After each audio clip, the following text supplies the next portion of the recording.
How's it going? Once again, we're back at it with some more Chaos Zero Nightmare. If you want to catch this live, make sure you go to twitch.tv/CeladonCH. I'm live Monday, Tuesdays, Thursdays, and Fridays where we're playing games, gachas, and some Chaos Zero Nightmare. We're hanging out today and we're trying to figure out other good cards and other good characters that we don't really see a ton of people playing a lot of. And I think today I want to talk about Magna. She's such a good girl and I love her. She's adorable. She just wants to bark, bark, bark. And that's the best part about her. She is such a funny character. But at the same time, she's also a very underused character. However, that being said, there are other characters that do kind of her shtick, which is basically Maribel, because she's a very counterattack focused character. She wants to counterattack, but she can also generate an ass ton of shields, which is crazy because of her unique ability, Crystallize. A lot of her cards have this on it, which you can activate Crystallization, which gains additional 20% shield at the end of the turn based on how many stacks of Crystallization she has, which is actually very cool.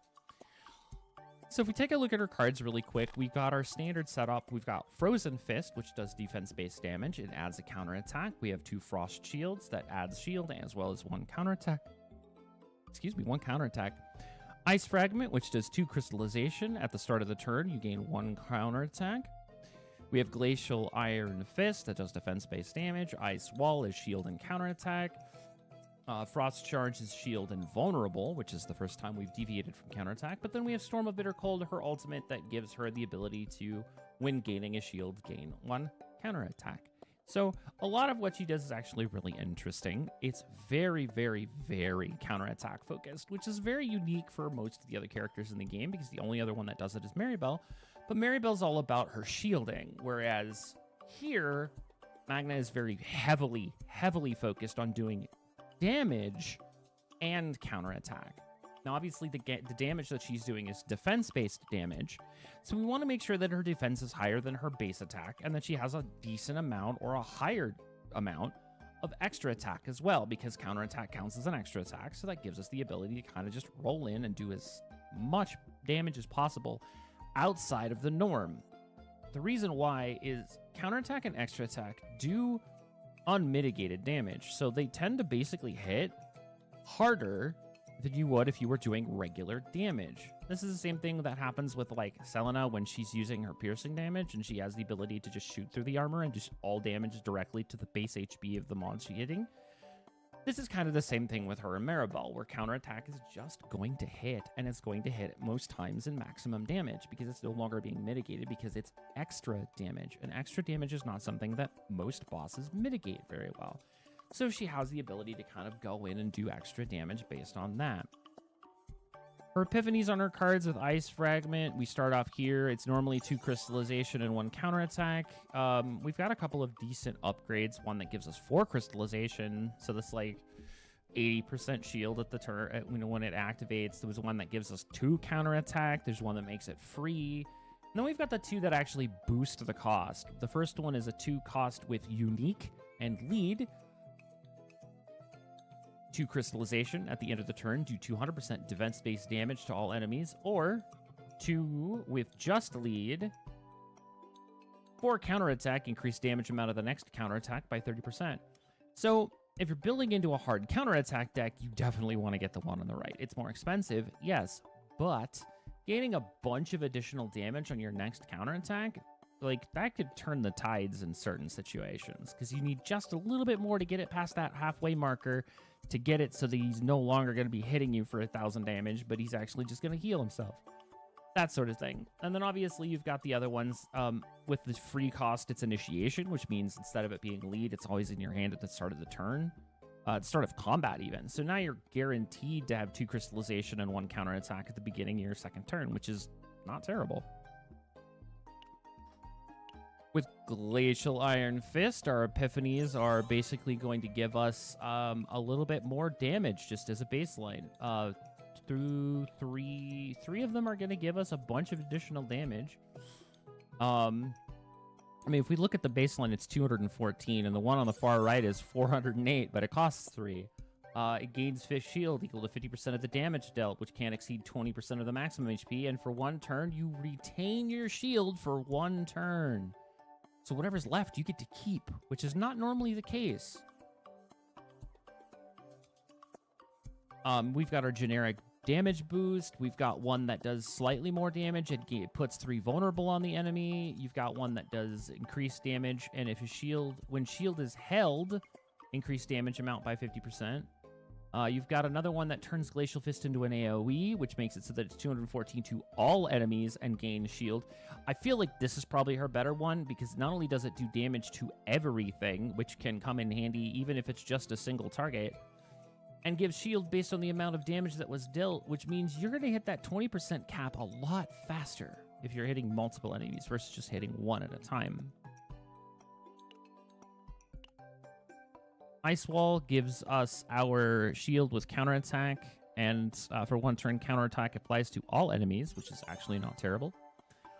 We've got a couple of generic ones, which is just counterattack applies to all enemies, but it loses its shield ability, which is like, eh.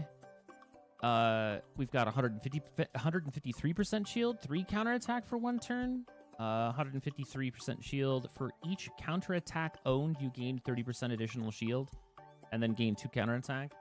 102% shield, damage to all enemies equaled to shield owned. That one's really interesting. So if you're able to just generate a bunch of shield, you can do that much as a percentage damage hit. It's just a nuke. It's just an ice nuke. She just drops the shards on the dudes and just goes slap. I feel like that one's really funny, but I feel like that one is also, it's kind of like the all-in on Haru build, where you just have it so that Haru's anchor shot just deletes all the other cards in hand and just smacks him for 1,000 damage. This is kind of the same idea. Obviously, you still have access to all the cards, which is really funny. But this is all about how much shield can I generate and then smack him for like 500%. Like, I feel like that's...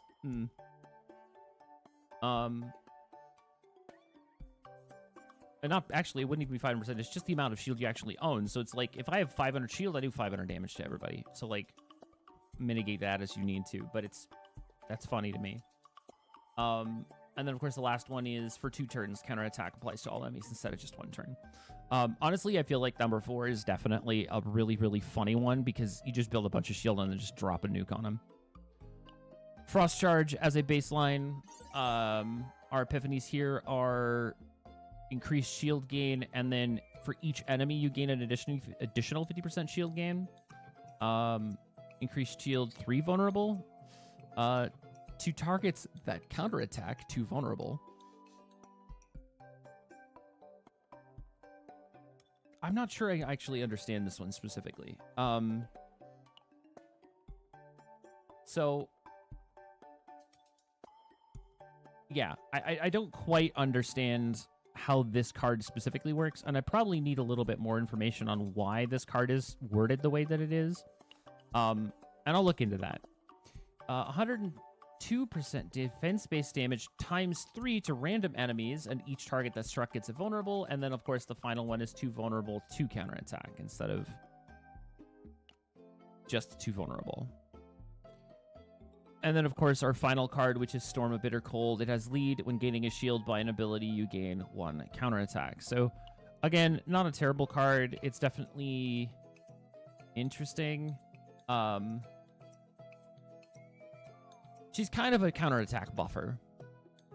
And then, of course, her ego skill allows her to do additional defense-based damage, and then increases the damage amount by 20% for each counterattack stack on the unit. Now, as a baseline, understand that counterattack can only stack up to a maximum of 10, and whenever you're doing defense-based damage, it's damage applied as 210% of your defense and 30% of your attack rate. So, we want to make sure that our defense gets higher. We want that for her, but we also don't want to like slack on her attack stat, and we definitely want to focus on getting her extra attack as high as possible as well, because that's also going to do additional damage when the counterattack goes off. On a baseline with just real standard memory fragments, we're looking at somewhere in the realm of 450 attack, 260, almost 270 defense, with an extra attack of 9.3% based on the memory fragments having a bunch. Speaking of memory fragments, we're looking at a 2-2-2 set once again. This is just the norm. Everything is 2-2-2. We don't have anybody using 4 pieces right now, and it's unfortunate because there's just no way to really make them work. But we're going once again with the Healer's Tetris Scarab because this is really just where it's at for her. You want a little bit of extra health, which is not terrible, but we want higher defense, and we want to be able to do additional increased damage, shield, and heals on all of our basic cards. In a baseline and a perfect world, which obviously all of her basic cards are her shields and her Frozen Fist, we don't want to lose any of her cards, where in most cases you tend to see people discarding things like basic attacks or getting rid of a shield on an actual attacker character or manipulating certain amounts for duplications based on this. Magna is not a character that you heavily need to worry about duplicating on as much because a lot of her basic cards and even her epiphanies are very strong, and getting the epiphanies as a baseline is more important than getting duplications. And while getting a duplication on her is definitely a positive, and I'd probably say pushing out for cards like Ice Wall or Ice Fragment with epiphanies is probably a good card to duplicate, she doesn't necessarily need to have duplicates. But if you put her in a party with a character like Nia or Cassius to rotate the cards more often, she can put more shields out, which means she can do more counterattack damage, and basically just drop a bomb on them with the Epiphany Frost Charge. Potential nodes get her to a point where she gains critical chance and health increase.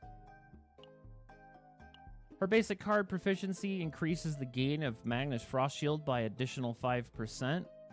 And if her defense is higher than 250, that's increased by an additional 5%. So you get a 10% shield gain on Frost Shield cards, so long as her defense is over 250. And her unique card upgrade is so long as her defense is greater than 300, she does an additional 5% justice damage. And for every 10 defense exceeding that 300 value, you gain an additional 2% up to a maximum of 10%. So you get a full 15% total defense, total justice attribute damage. So long as you have, I think that's what so that would be what, 400? So if you have 400 defense, she does an additional 15% justice damage. That's not terrible for her. And then, of course, we look at her egos really quick. E1 adds Initiation to Storm of Bitter Cold, which, of course, is her ultimate card. E2, Magna's counters inflict a freeze. This is actually a really good stat boost for her.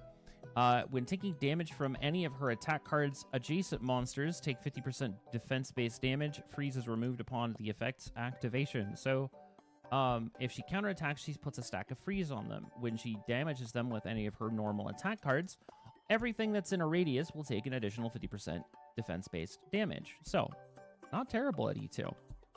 E3, the defense increases for each counterattack from absolute 0 and bumps it up to 30%. Instead of 20, it's 30. So a 10% increase overall on her counterattack damage when you use her ult. This one's actually really interesting. So her E4 states that her counterattack no longer reduces vulnerable stacks. So if she counterattacks and she hits something and it's got like 6 vulnerable stacks on it, normally it would reduce one of those stacks down for each counterattack that she hits with. But now at E4, that doesn't happen anymore. And that's really cool because that means they're going to stay vulnerable longer. Her E5 is her card stat boost, and her E6 states, at the start of the turn, gain 1 enhanced counterattack. Enhanced counterattack increases the counterattack damage by an additional 30%. And is removed upon the effect's activation and can be stacked 2 times. So if you don't counterattack for a couple of turns, cool. And then you do, and then it has 60% increased, and then it has 30% increased. So that's a fun one. I don't believe that her E6 is super necessary. I think you want to get her to E2. E4 is actually also not terrible. I think the most obtainable would be E2.